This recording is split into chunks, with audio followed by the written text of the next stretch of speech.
If I pitched you a character for a new HBO series who was a platinum-tier opera diva, a lethal swordmaster, openly bisexual in the repressive 1600s, a fugitive from the law, and someone who occasionally burned down religious institutions to rescue her girlfriends, you would tell me to tone it down.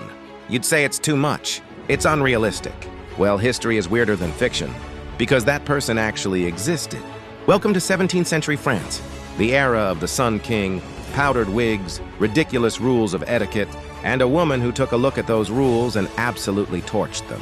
Her name was Julie d'Aubigny, better known to history by her stage name, La Maupin, and she is, without a doubt, the most chaotic bisexual disaster human ever to carry a sword.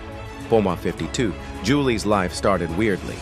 Her father worked for the king's brother, training the royal pages. He decided his little girl shouldn't be wasting time with embroidery. She needed to know how to stab people with style. She was raised in the fencing salle, training alongside boys twice her size, learning to fight with a lethal grace that would define her life. By 16, society tried to normalize her. They married her off to a boring tax clerk named Monsieur Maupin. Julie's response was an immediate, hard pass. Within weeks, she sent her husband off to the provinces and stayed in Paris, supporting herself by giving fencing lessons and starting an affair with her assistant fencing master. When that guy killed someone in an unsanctioned duel, they had to flee Paris, and thus began Julie's road trip of chaos. 145. While on the road, Julie fell hard for a local merchant's daughter. The girl's parents were horrified and, in a classic 17th century move, shoved their daughter into a convent to pray the gay away. Julie was not about to let a little thing like stone walls and nuns stop her. She hatched a plan that is equal parts genius and felony.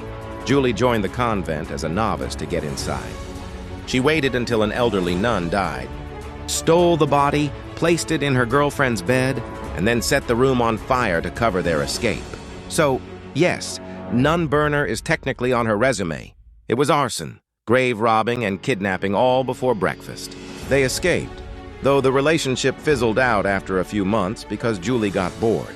She was eventually tried in absentia for the fire and sentenced to death by burning, but she was too busy partying in another city to notice. She kept wandering France, often dressed in men's clothes, earning money by singing in taverns and sword-fighting anyone who insulted her. Eventually, she realized she was too talented for dive bars and headed back to Paris.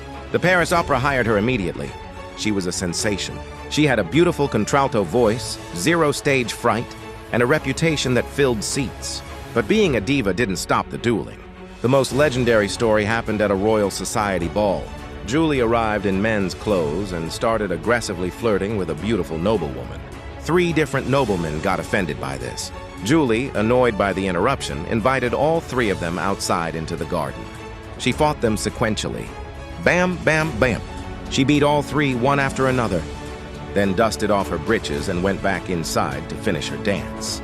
3:30. Now, dueling was illegal in France, punishable by death. But Julie was a celebrity.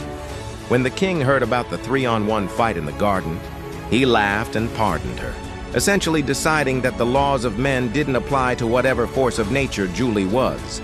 She lived 10 lifetimes in about 15 years. She loved men, she loved women, she fought everyone, and she sang her lungs out on the biggest stage in France.